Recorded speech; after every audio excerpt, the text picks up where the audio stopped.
Hello friends, welcome back to my YouTube channel. तो कैसे हैं आप सब लोग। तो आज मैं आपकी दोस्त दीपिका फिर आपके सामने एक नई कहानी के साथ हाजिर हूँ। तो आज की कहानी कुछ ऐसी है जो कहानी नहीं है केवल, इस कहानी को सुन के आप अपने आप को इससे रिलेट कर पाएंगे। क्या कभी आपने सुना है कि भगवान हमसे बातें करते हैं? क्या कभी ऐसा हुआ है आपके साथ? क्या कभी आपने कुछ ऐसा महसूस किया है कि आपके आसपास कुछ ऐसा कोई आपको साइन मिला हो जो आपके अंदर काफ़ी टाइम से कोई क्वेश्चन चल रहा है और उसका आंसर दे गया हो? तो यस, ये सच होता है जिसे हम समझ नहीं पाते। तो आज की जो कहानी मैं आपको सुना रही हूँ वो इसी के ऊपर है।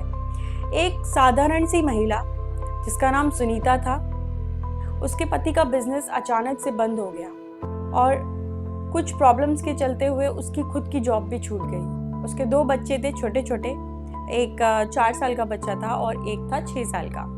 एक का नाम था सोनू, एक का नाम था प्रियांश। तो सोनू और प्रियांश उसके 2 लड़के थे। अब इतने महंगाई के ज़माने में जब एकदम से बिजनेस हस्बैंड का बिजनेस बंद हो गया और उसकी खुद की भी जॉब चली गई, तो उसकी लाइफ में बहुत उतार चढ़ाव आ गए। इकोनॉमिकली वो बहुत वीक हो गई और वो बहुत परेशान रहने लगी।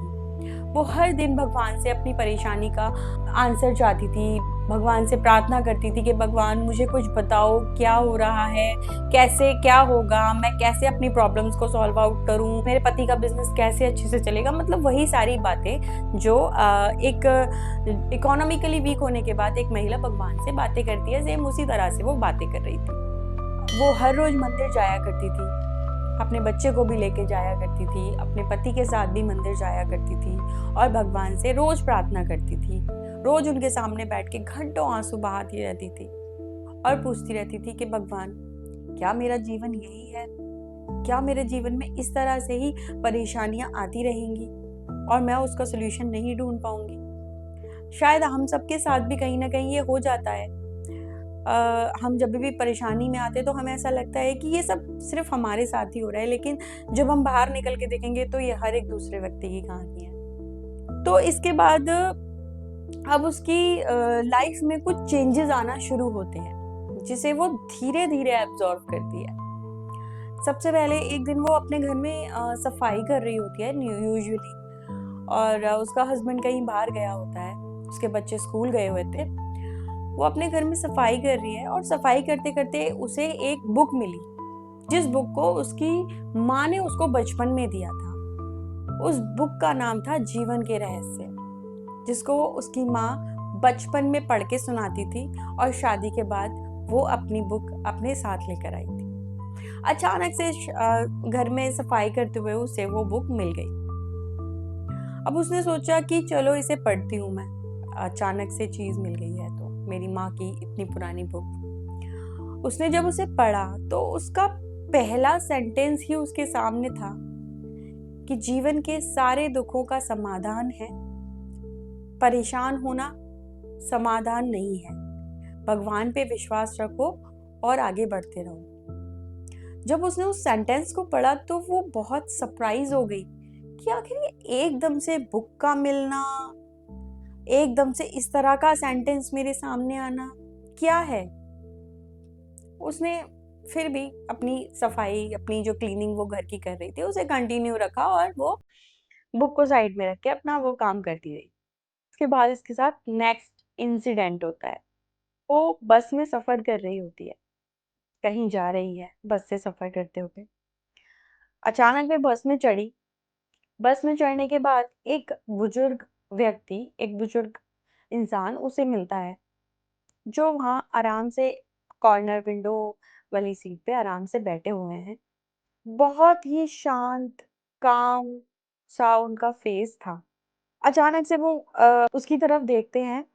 वो खड़ी हुई थी, एक्चुअली सुनीता खड़ी हुई थी क्योंकि बस बहुत भरी हुई थी, क्राउडेड थी और वो विंडो सीट पे बैठे थे।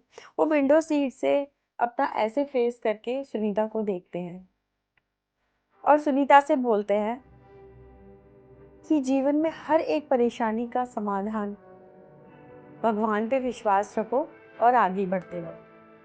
Sunita was shocked that time.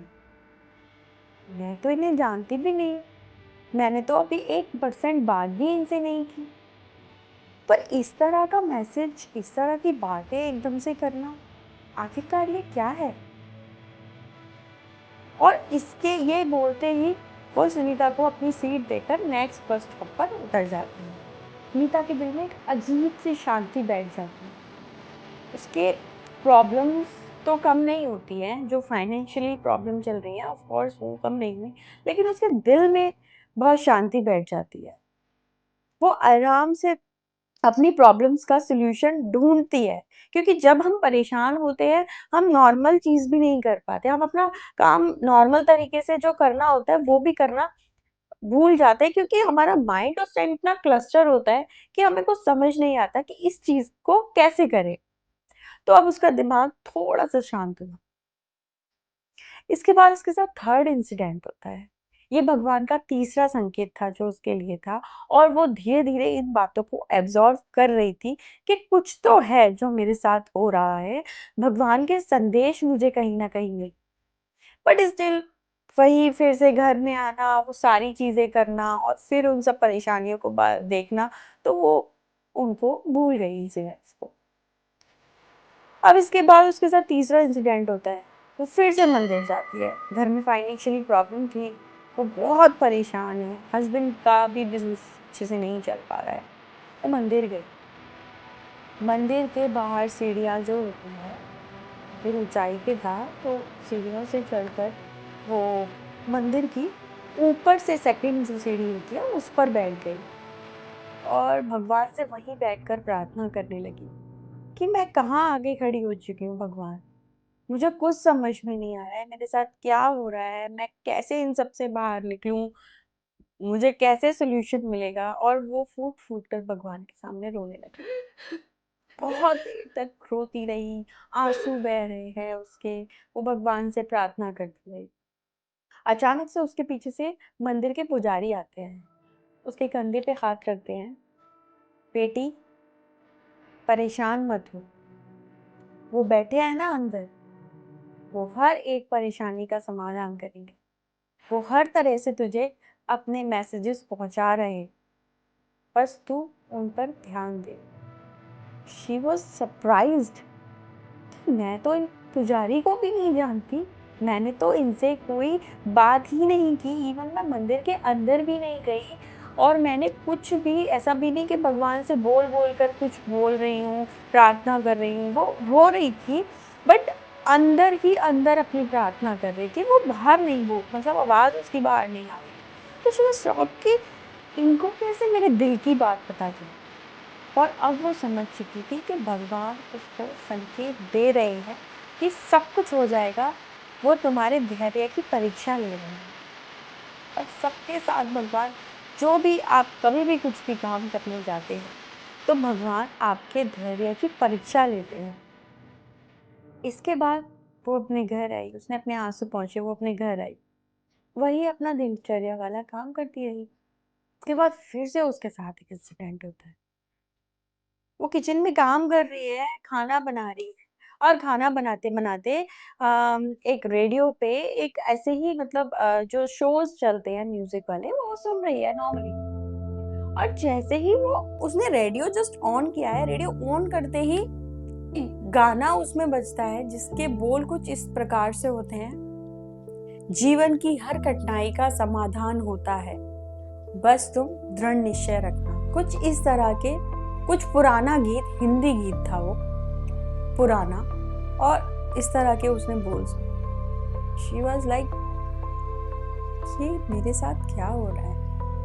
But in सब इंसिडेंट्स और इन सब इन सब मैसेजेस के बाद उसका दिल में एक अजीब सी शांति आ गई थी, ठहराव आ गया था। उसके चेहरे पर एक शांति सी छा गई थी। जो वो हर टाइम डिप्रेस्ड रह रही थी, रो रही थी, वो कहीं ना कहीं धीरे धीरे स्ट्रांग होने लगी थी कि हाँ, भगवान उसके साथ हैं। शाम के टाइम वो पार्क में जाती है अपने छोटे वाले बच्चे को लेके। पार्क में जाने के बाद उसका बच्चा मतलब झूले जो होता है ऐसे ऐसे करने वाला, उस पे एक साइड वो बैठा था, एक साइड वो बैठी थी, और वो झुला रही है अपने बच्चे को। अचानक से उसका बच्चा झूले पे से उतरता है, उसको उतारता है और बोलता है, मम्मा। परेशान नहीं होना, भगवान हमारे साथ है, सब ठीक हो जाएगा।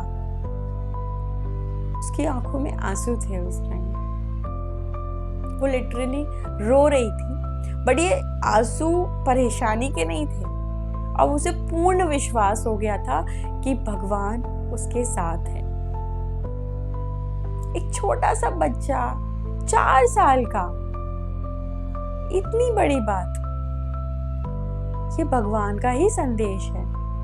उसे अब समझ में आ चुका था कि भगवान हमें हर तरह से संदेश देते हैं, छोटी छोटी रोजमर्रा की चीजों में हमें संदेश देते हैं। वो सामने साक्षात आके हमसे नहीं बोलेंगे कुछ भी, वो छोटी छोटी चीजों से हमें संदेश देंगे। कभी किसी बुजुर्ग व्यक्ति की तरफ से, कभी किसी बुक के मिलने से, कभी किसी गाने के बजने से, कभी अपने छोटे छोटे बच्चों के माध्यम से, हर एक उस रोजमर्रा के माध्यम से भगवान हमें संदेश देते हैं। बस हमें जरूरत है उसको जानने की, जरूरत है भगवान को पहचानने की। तो ये थी आज की कहानी, सुनीता की कहानी।